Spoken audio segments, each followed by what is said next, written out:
días, nosotros somos el equipo 3 y les vamos a presentar insuficiencia renal aguda. En la introducción tenemos que es un padecimiento más común en ancianos mayores de 80 años. Se presentan 254 casos por millón de habitantes. Comprende hasta un 30% de los internamientos en la unidad de cuidados intensivos. También muestra una mortalidad hasta del 50%. La insuficiencia renal aguda adquirida en la comunidad se debe a un 70% de los casos en las causas perrenales y un 17% en las obstructivas. La definición menciona que es un síndrome clínico secundario a múltiples etiologías caracterizado por un deterioro brusco de las funciones renales, de la principal disminución de la filtración glomerular, que altera la homeostasis del organismo y se asocia a un descenso en la diuresis y a un aumento de la concentración de productos nitrogenados en sangre. En el 2012, Cadigo mencionó otra definición, que es un síndrome clínico definido como un aumento de la concentración de creatinina sérica, de mayor o igual a 0.3 miligramos sobre decilitro durante 48 horas o un aumento de mayor o igual a 1.5 veces en los últimos 7 días, o una diuresis menor a 0.5 mililitros sobre kilogramos sobre hora durante 6 horas.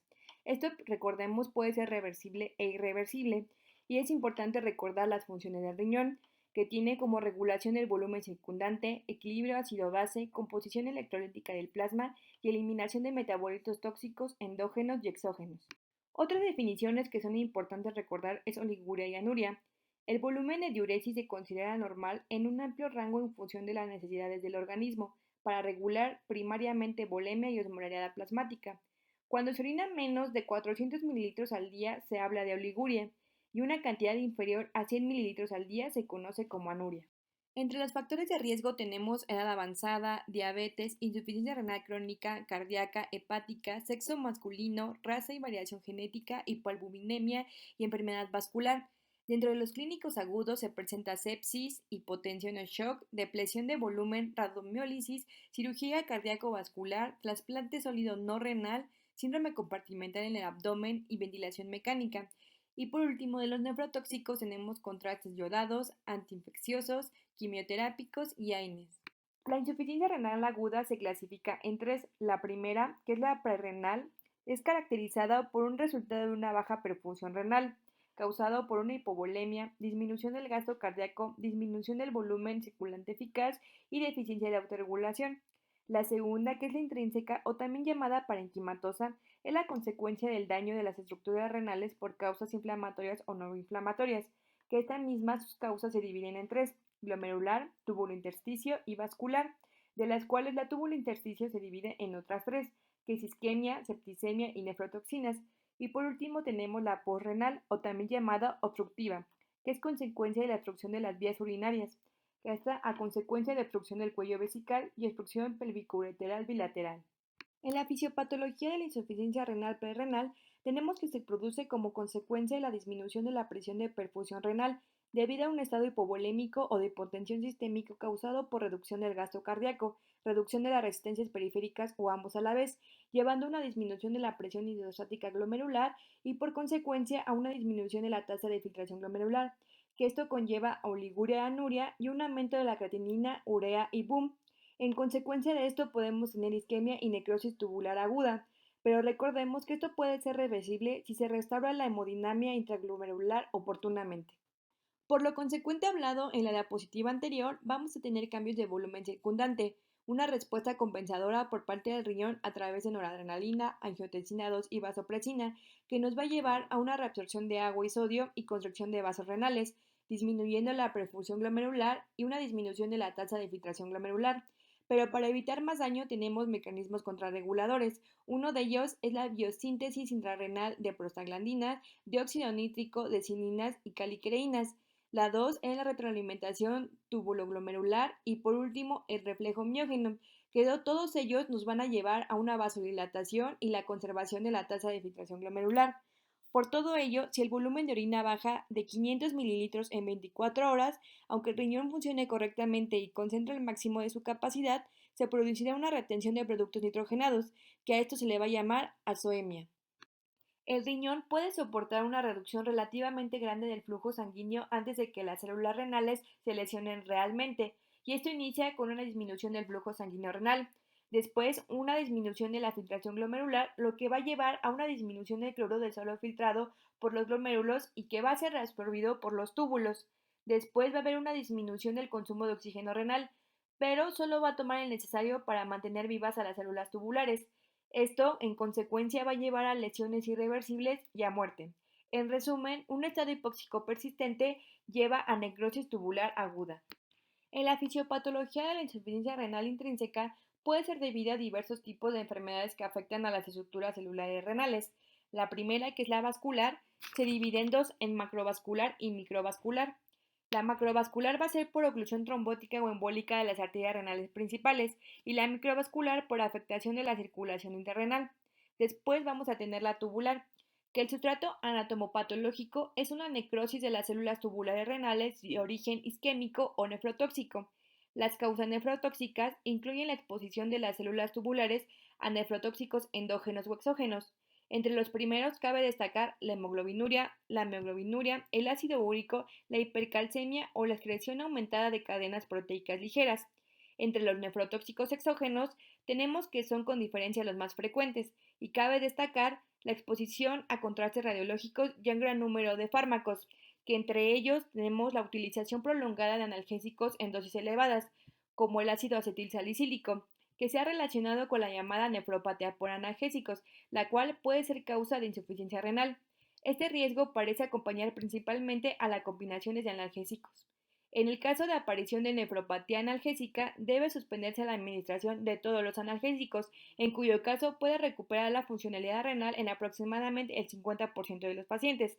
Otros fármacos son los antiinflamatorios no esteroideos, como el naproxeno, la indometacina, el diclofenaco y el ibuprofeno, que pueden inducir bruscos descensos en el filtrado glomerular, especialmente en grupos de riesgo. Después tenemos el glomerular, que es la afectación aguda de los diferentes tipos de células de los ovillos glomerulares, que puede dar lugar a una insuficiencia renal aguda. La forma más comúnmente descrita es la glomerulonefritis aguda postinfecciosa. Y por último tenemos la intersticial, que principalmente va a ser por la nefritis intersticial aguda, que va a consistir en la aparición de un infiltrado inflamatorio en el intersticio renal. Su etiología es muy diversa y las formas más frecuentes suelen ser las provocadas por fármacos e infecciones, aunque también puede observarse con relativa frecuencia asociada a ciertas enfermedades sistémicas como el síndrome de Sjögren o el lupus, o en el contexto de algunas neoplasias hematológicas. Debemos puntualizar que si la causa que ha provocado la hipoperfusión renal se prolonga en el tiempo o está muy grave, puede desencadenar una lesión hipóxica y oxidativa en las células tubulares renales, con pérdida de polaridad, necrosis y apoptosis celular, que abocaría a la insuficiencia renal establecida. Las porciones más susceptibles a esta lesión son las células de la parte recta del túbulo proximal, que son ricas en peroxisomas, y las del túbulo colector. El riñón puede requerir días o semanas para recuperar su función, a partir de haberse restaurado la adecuada perfusión. Dicha lesión se conoce como necrosis tubular aguda, término que, aunque es de origen anatomopatológico, se utiliza como criterio clínico. Una de las preguntas que más se han realizado en la necrosis tubular aguda es la siguiente: ¿por qué disminuye tan bruscamente la filtración glomerular? Bueno, existen cuatro causas. La primera es por disminución de la presión hidrostática intraglomerular. La segunda, por reducción de la superficie de infiltración. La tercera, por un aumento de la presión tubular, que esto va a ser causado por restos celulares, por cilindros, por sustancias químicas precipitadas y por cristales de ácido úrico. Y la tercera, por un balance tubuloglomerular, que va a ser una retrodifusión del ultrafiltrado glomerular hacia el intersticio. En la insuficiencia renal aguda por septicemia existe una dilatación arterial generalizada, pero eso no es todo. También una activación de citocinas que llevan a la expresión de la sintasa inducible de óxido nítrico, provocando una dilatación arterial generalizada que en consecuencia llevan a una disminución de la filtración glomerular. Esto puede provocar daño en el endotelio que origina trombosis microvascular, producción de especies reactivas de oxígeno, adherencia e inmigración depositaria, factores que pueden dañar las células tubulares de los riñones, por mecanismos como exceso de dilatación de la arteria aferente en los comienzos de la evolución de la septicemia y vasoconstricción renal por el sistema nervioso central, por el sistema renina-angiotensina-aldosterona, vasopresina y endotelina. Entrando más a detalle, en la insuficiencia renal por fármacos se produce cuando incrementa la concentración tubular del medicamento afectando al túbulo proximal, teniendo como consecuencia alteración en la función mitocondrial, interferencia en el transporte tubular y aumento del estrés oxidativo. Todo esto nos va a llevar a una toxicidad de células tubulares. Entre los fármacos más mencionados están los aminoglucósidos, la anfotericina B, los antirretrovirales, el cisplatino, los medios de contraste, el foscamet y ácido zoledrónico. También existen medicamentos que a nivel de glomérulo, de las células tubulares o del intersticio circundante nos pueden provocar fibrosis intersticial renal, glomerulonefritis y nefritis intersticial aguda o crónica. Entre los principales fármacos que nos pueden provocar nefritis intersticial aguda se encuentran los beta-lactámicos, las quinolonas, la rifampicina, las sulfonamidas, la vancomicina, los antivirales, los diuréticos, AINES, fenitoína, inhibidor de la bomba de protones y la ranitidina. Y entre los fármacos principales que nos pueden provocar nefritis intersticial crónica se encuentran la ciclosporina, el tacrolimus, el paracetamol, aspirina o AINES, pero estas únicamente en dosis altas de forma crónica o en pacientes con enfermedad renal preexistente.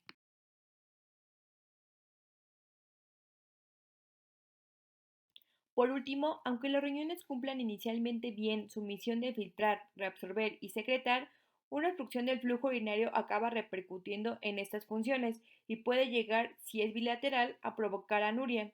En este caso, se habla de insuficiencia renal aguda, obstructiva o posrenal, teniendo alteraciones funcionales o estructurales que van a provocar un bloqueo agudo, parcial o total de la corriente de orina, debido a una obstrucción del sistema colector urinario, aumentando la presión hidrostática retrógrada, teniendo interferencia en la filtración glomerular.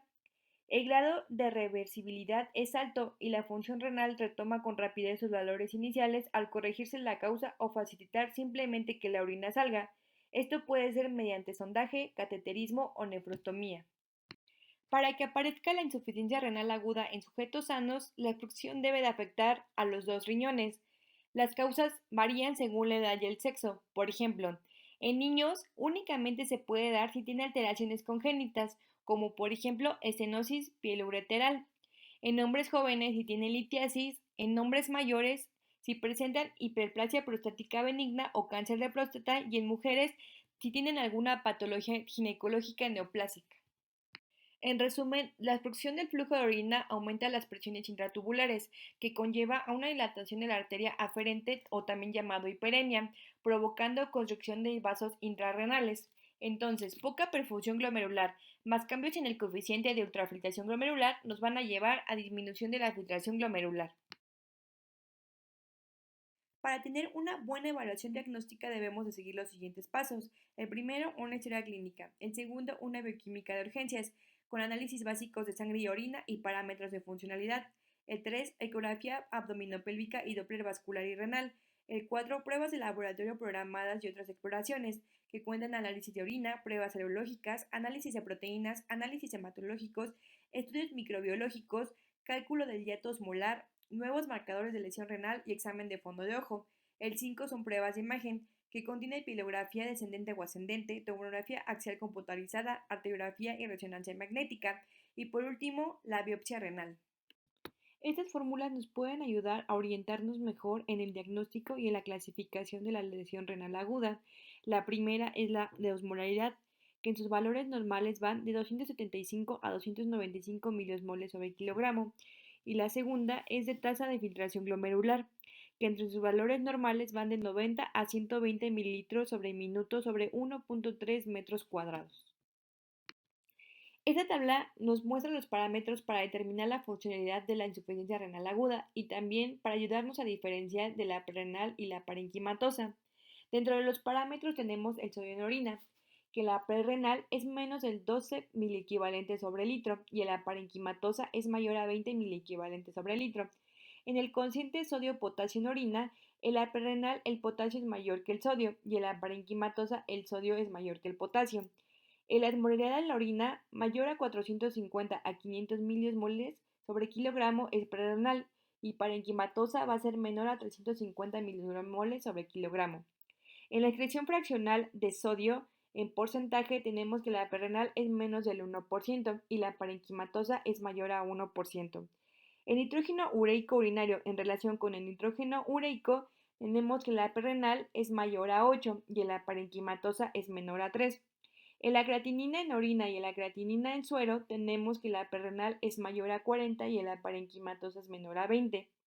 Y en el índice de fallo renal, en porcentaje, tenemos que la perrenal es menor a 1% y la parenquimatosa es mayor a 1%. Y por último, la presencia de cilindros en la perrenal van a ser hialinos y en la parenquimatosa van a ser pigmentados celulares. También podemos clasificar a la lesión renal aguda con la escala de Rifle, que R significa riesgo y lesión, F falla, L pérdida y E insuficiencia renal terminal. Otra es la de Atkin, que esta se maneja por estadios 1, 2 y 3. En las dos engloba la creatinina sérica y el volumen urinario. Podemos encontrar diferentes hallazgos urinarios en la insuficiencia renal aguda. Para esto, esta tabla nos ayuda a diferenciar lo que podemos encontrar en cada una de las enfermedades.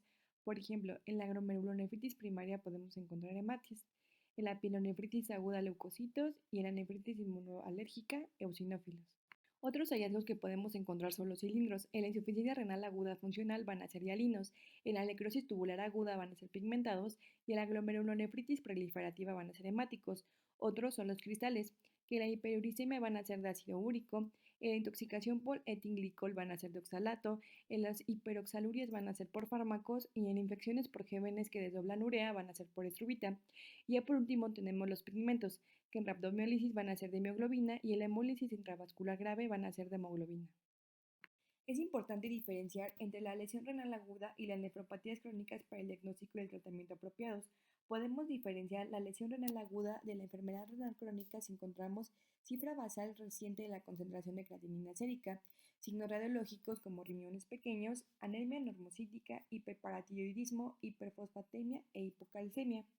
En la anamnesis y la exploración física, en la prerrenal, podemos encontrar vómito, diarrea, glucosuria, signos de hipotensión ortostática, taquicardia, turgencia cutánea y sequedad de la mucosa.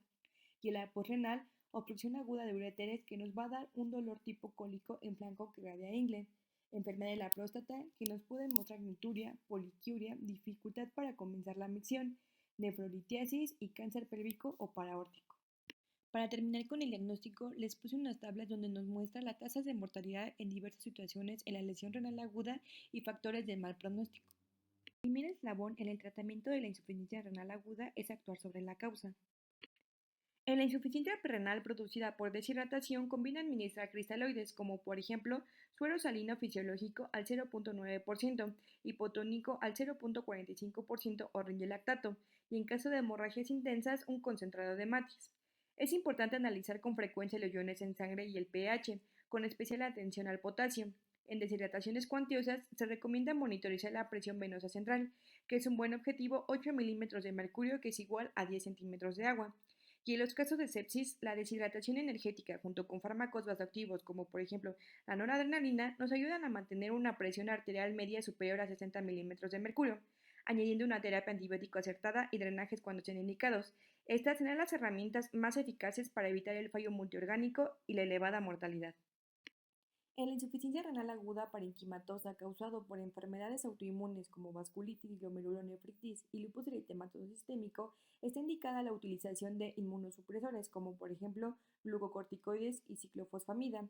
En las nefritis inmunoalérgicas por fármacos, el empleo de esteroides parece recortar la evolución y disminuir la fibrosis residual, que puede quedar después de ceder la actividad inflamatoria. Ante un caso de insuficiencia renal aguda obstructiva o posrenal, debe participar el urólogo, con o sin la ayuda del radiólogo, para resolver o paliar la obstrucción con sondaje uretral, cateterización uretral, nefrostomía, litotomía o lo que proceda. Conviene vigilar el estado volémico y electrolítico que siga a la desobstrucción, ya que en caso de azoemia marcada suele producir poliuria osmótica que puede acabar en deshidratación e hipopotasemia. Otras veces se produce una lesión tubulointersticial que puede hacer perder agua y o sal de forma inconveniente. Esta tabla nos muestra las indicaciones para iniciar la terapia dialítica. En primero tenemos oliguria guanuria menor de 200 mililitros en 12 horas. Después acidosis metabólica grave con pH menor de 7.1, hiperazotemia grave con BUM igual o mayor de 80 miligramos sobre decilitro, hipercalemia igual o mayor a 6.5 miliequivalentes sobre litro, signos clínicos de toxicidad urémica, hiponatremia o hipernatremia grave con sodio menor de 115 o mayor de 160 miliequivalentes sobre litro, hipertermia, anasarca sobrecarga de líquidos importante, insuficiencia orgánica múltiple incluyendo disfunción renal y por último sepsis o choque séptico con disfunción renal. La clasificación de rifle modificada nos ayuda a orientarnos mejor sobre la indicación de la diálisis. Por ejemplo, de la R a la F nos habla de una diálisis temprana, la L de una diálisis tardía y la E de una diálisis crónica o indicación de trasplante. Por último, tenemos las medidas de administración de fármacos nefrotóxicos.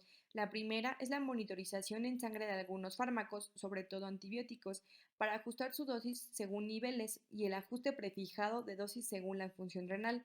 La 2, administración de aminoglucósidos en dosis única en lugar de fraccionada.